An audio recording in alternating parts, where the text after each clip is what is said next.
இயேசுவில் பிரியமுள்ள சகோதர சகோதரிகளே, இறைவன் கொடுத்த இந்த இனிய நாளிற்கு நன்றி செலுத்தி இந்த இனிய நாளில் சிறப்பு சேர்க்கின்ற இறையாட்சியை கட்டி எழுப்புகின்ற ஆண்டவரில் அன்பு கொண்டு அர்ப்பண உணர்வோடு அயராது உழைத்து பணியாற்றிய இரு பெரும் மறைப்பணியாளர்களை நாம் நினைவு கூறுகின்றோம்.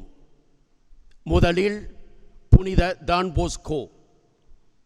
இவர் அன்னையினுடைய அரவணைப்பில், ஆலோசனையில், ஆண்டவரிடமிருந்த அன்பு மிகுதியினால் தன்னை அர்ப்பணித்து இறைப்பணி செய்ய ஒரு குருவாக வருகிறேன் என்று சொல்லி அந்த அன்னையிடம் கூறிய பொழுது அந்த அன்னை சொன்ன வார்த்தைகள் இவருடைய காதில் ஒலித்து கொண்டிருந்தது.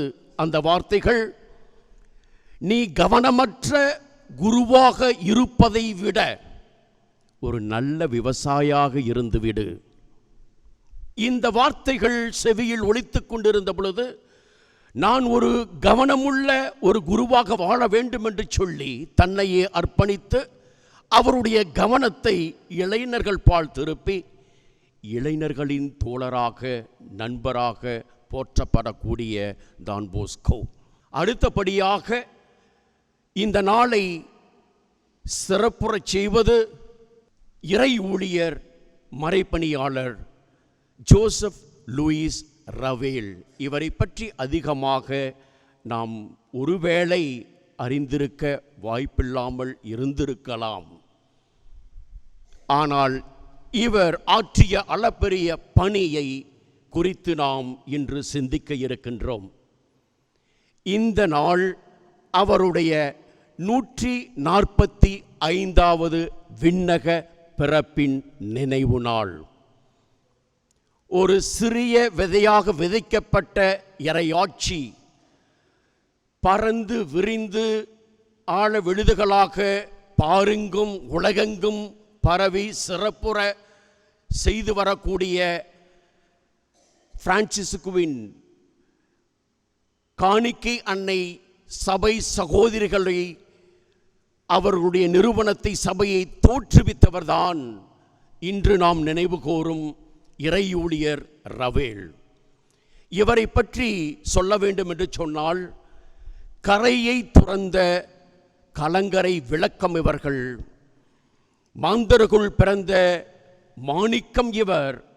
தன்னலமற்ற தியாகச் செம்மல், இருளை அகற்றும் ஒளிவிளக்காக திகழ்ந்தவர், வழிநடத்தி கொண்டிருக்கிறவர். அன்புக்குரியவர்களே, துறைமுகத்தில் நங்கூரமிட்டிருக்கும் கப்பல் பாதுகாப்பானதாக இருக்கலாம். ஆனால் கரையில் நிற்பதற்காக கப்பல்கள் உருவாக்கப்படுவதில்லை. ஆம் அன்புக்குரியவர்களே, இன்றைய நற்செய்தியில் வாசிக்கப்பட்ட வாசகத்தில் வரக்கூடிய வார்த்தைகள் இக்கரை அக்கரை, படகு, கப்பல், கடல், புயல், அமைதி. இது என்னவோ இந்த குறிப்பிட்ட இந்த நற்செய்தி அவருடைய வாழ்வுக்கு ஒன்றாக அமைந்து விடுகிறது, பொருத்தமாக அமைந்து விடுகிறது. ஆம், துறைமுகத்தின் அமைதியான மடியில் உறங்கும் கப்பல் சீரும் அலைகளிலிருந்தும் சீரிப்பாயும் புயல்களிலிருந்தும் ஒருவேளை தப்பித்துக் கொள்ளலாம் கரையில் இருக்கின்ற பொழுது. ஆனால் அங்கேயே தங்கிவிட்டால் தான் உருவாக்கப்பட்ட நோக்கத்தையே இழந்துவிடும். பேராழத்தை சந்திக்கவும், அலைகளோடு மல்லுக்கட்டவும், நம்பிக்கை என்ற விதையை தூர தேசங்களுக்கு விதைத்து செல்லவும் சுமந்து செல்லவுமே நம்முடைய பயணம் அமைய வேண்டும். கப்பல் உருவாக்கப்பட வேண்டும். இந்த உவமை இறைப்பணியாளர் தந்தை ஜோசப் லூயிஸ் ரவேல் அவர்களுடைய வரலாற்று பயணத்திற்கு சால பொருத்தமாகும்.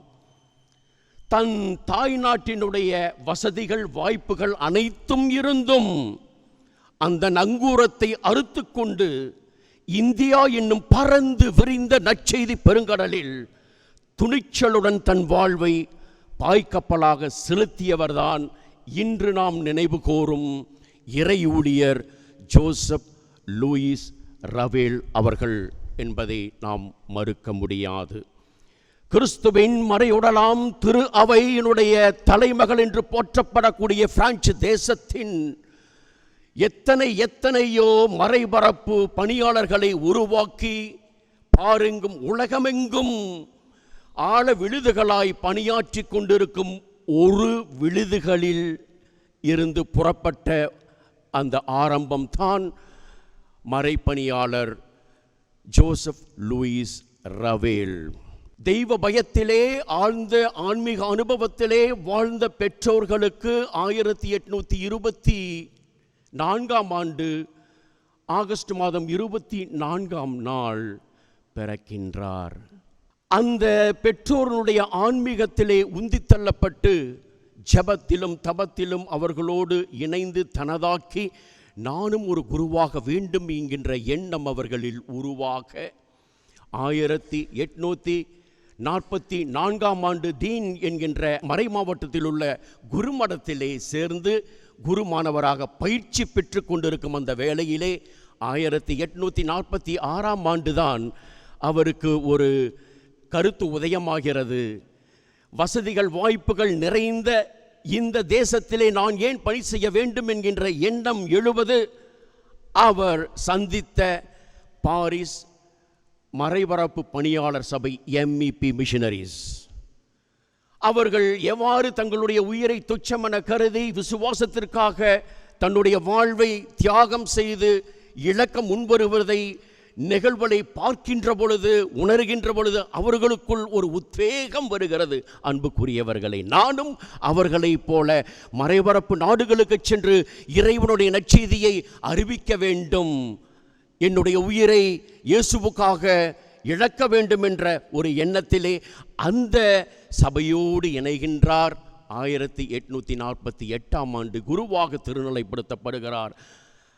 ஜூன் மாதம் 17 குருவாகி உடனே நாம் உற்றார் உறவினரோடு குடும்பங்களோடு மகிழ்ச்சியோடு இருக்க வேண்டும் என்று சொல்லி நாம் நினைக்கின்றோம். ஆனால் அவர் அப்படி அல்ல.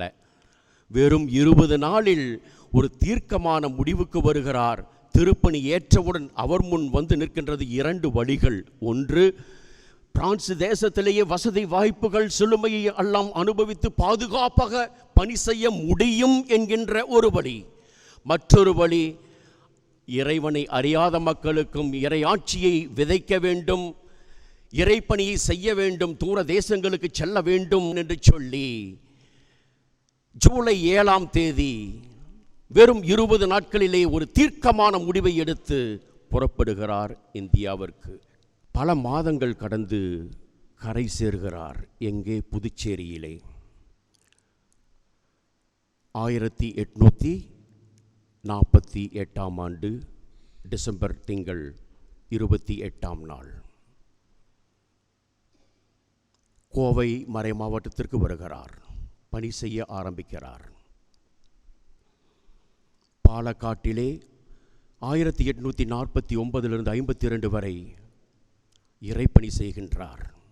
பல மக்களை விசுவாசத்திற்குள் அழைத்து திருமுழுக்கு கொடுத்து அங்கு பலவிதமான பணிகளில் ஈடுபட்டு 1852 கரும்பத்தம்பட்டிக்கு பங்கு தந்தையாக நியமிக்கின்ற பொழுதுதான் அவருடைய வாழ்வு திருப்புமுனையாக மாறுகிறது.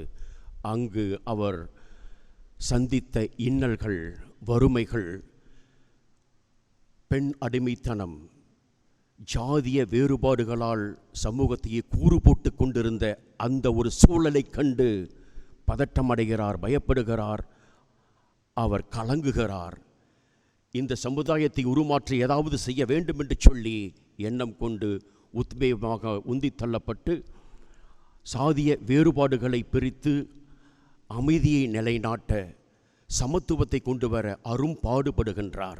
குறிப்பாக பெண் அடிமைத்தனத்திலிருந்து அவர்களை மேம்படுத்த வேண்டும், அவர்களுடைய முன்னேற்றத்திற்காக நாம் உழைக்க வேண்டும் என்று கருதி கல்வியை கொடுப்பதின் வழியாக அவருடைய இருளை அகற்றி அறியாமையை அகற்ற முடியும் என்கின்ற ஒரு கருத்தினை அடிப்படையாக கொண்டு ஆயரனுடைய அனுமதியிலே பல திண்ணைப்பிண்ணிகளை ஆரம்பித்த அவர் ஒரு சபையை தோற்றுவிக்க முன்வருகின்றார்.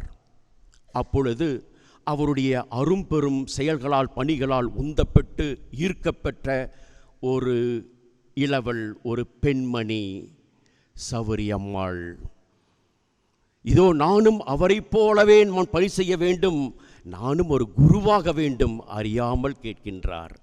அந்த ஆவலை பார்த்து பாராட்டி, நீ கண்டிப்பாக ஆண்டவருடைய பணிக்கு தேவையானான் குருவானவராக அல்ல, மாறாக ஒரு அருட்சகோதரியாக உன்னை வைத்து இந்த பெண் அடிமைத்தனத்திற்கு விடுதலை கொடுத்து ஒரு ஒளியேற்ற வேண்டும் என்ற நோக்கிலே அந்த சகோதரிக்கு பயிற்சி கொடுக்க அவருடைய முன்மாதிரியை பின்பற்றி சாந்தாயம்மாள், அருளாயம்மாள் என்கின்ற இரு பெண்கள் வர அந்த மூவரை வைத்து வெறும் 7 ரூபாய்க்கு ஒரு ஓட்டு வீட்டை வாங்கி அதிலே ஒரு விதையை போடுகின்றார். அதுதான் ஆரம்பமானது. பிரான்சிஸ்குவின் புனித காணிக்கை அன்னை சபை தோற்றுவிக்கிறார். அவர் போட்ட அந்த விதை விரிந்து பறந்து இன்று ஆழ விழுதுகளாக அகில உலகமெங்கும் பரவி அரும்பெரும் பணி செய்து வரக்கூடிய காணிக்கை அன்னை சகோதரிகள் உங்கள் ஒவ்வொருவருக்கும் இந்த நாளிலே வாழ்த்துக்களையும் பாராட்டுதல்களையும் தெரிவித்துக் கொள்ளுகின்றோம். இன்று பறந்து விரிந்து அந்த இறை இயேசுவினுடைய நற்செய்தியை பல வழிகளில் அறிவிக்கக்கூடியவர்களாக அந்த இறைப்பணியாளர் லூயிஸ் ரவேல் அடிகளாருடைய கனவை இன்று நனவாக்கி கொண்டிருக்கின்றார்கள். கல்வி பணியின் வழியாக, மறைப்பணியின் வழியாக, மருத்துவ பணிகளின் வழியாக, சமூக பணிகளின் வழியாக, முக்கியமாக பெண்களின் ஈடேற்றத்திற்காக, அவருடைய மேம்பாட்டிற்காக முன்னுரையிலே அழகாக வாசிக்க கேட்ட மருட்சோதரி அவர்கள் சொன்னார்கள். அந்த ரவேல் அடிகளார் அவர்கள் சமூக சீர்திருத்தத்தை கொண்டு வந்தார். எப்படி என்று சொன்னால், மனித மாண்புக்கு இலக்கு விளைவிக்கின்ற ஒரு அளவிலே இறந்த உடலையும் கூட ஆற்றிலும் அடர்ந்த காற்றிலும் வீசப்படும் அந்த அவலமான நிலையை கண்டு அவர்கள் இறப்பிலும் மனித மாண்போடு இறைவனில் சேர வேண்டும் என்ற ஒரு கருத்தை முன்னிட்டு அவர் இறந்த உடல்களை ஆலயத்திற்கு கொண்டு வந்து சிறப்பான ஜெபங்கள் செய்து திருப்பலி நிகழ்த்தி அந்த மாண்பை உயர்த்தி பிடித்து நல்லடக்கம் செய்ய வேண்டும் என்ற ஒரு செயலை ஆரம்பித்தது நம்முடைய இறைப்பணியாளர் ரவேல் அடிகளார். இவ்வாறு பலவிதமான சீர்திருத்தங்களை கொண்டு வந்தார். நோய்வாய்ப்பட்டு இறுதியில் 1880ஆம் ஆண்டு இருக்கின்ற பொழுது நற்கருணை வாங்குவது தவறாமல் ஜெபிப்பது பார்வை குன்றிய பொழுதும் அந்த ஜெப புத்தகத்தை, அந்த திருப்புக மாலையை அடுத்தவர் படிக்கச் சொல்லி அந்த ஜெபத்தில் இவர் ஒன்றித்திருப்பார். நற்கருணையை உட்கொள்கின்ற பொழுது மண்டியிட்டு இயலாத நிலையிலும் அவர் அந்த நற்கருணையின் மீது வைத்திருந்த அந்த பக்தி வெளிப்பட்டது. அவர் குன்னூர் பங்கிலும் பங்கு தந்தையாக இருந்து மிகச்சிறப்பாக செயலாற்றினார். நாங்களும் சென்று அதை பார்க்கின்ற பொழுது, அவருடைய கையெழுத்திட்ட அந்த பதிவேட்டை பார்க்கின்ற பொழுது, அப்பொழுதே 200-300 ஆன்மாக்களை விசுவாசத்திற்குள் அழைத்து வந்ததை, அவர் அரும்பெரும் செயல்களை செய்ததை கண்கூடாக காண முடிந்தது. எங்களுக்கும் ஒரு உத்வேகத்தை கொடுக்கக்கூடியதாக இருந்தது. இந்த நல்ல நாளிலே அந்த இறை ஊழியரை கொடுத்த இறைவனுக்கு நன்றி செலுத்துவோம்.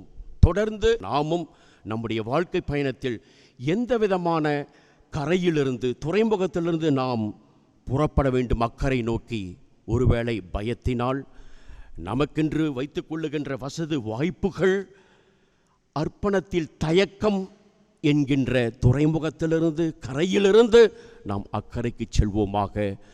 இறை ஊழியர் அருட்தந்தை ஜோசப் லூயிஸ் அவர்கள் நமக்கு பரிந்துரை செய்து நம்மை ஆசீர்வதித்து வழிநடத்த வேண்டும் என்று சொல்லி இந்த திருப்பலியில் மன்றாடுவோம்.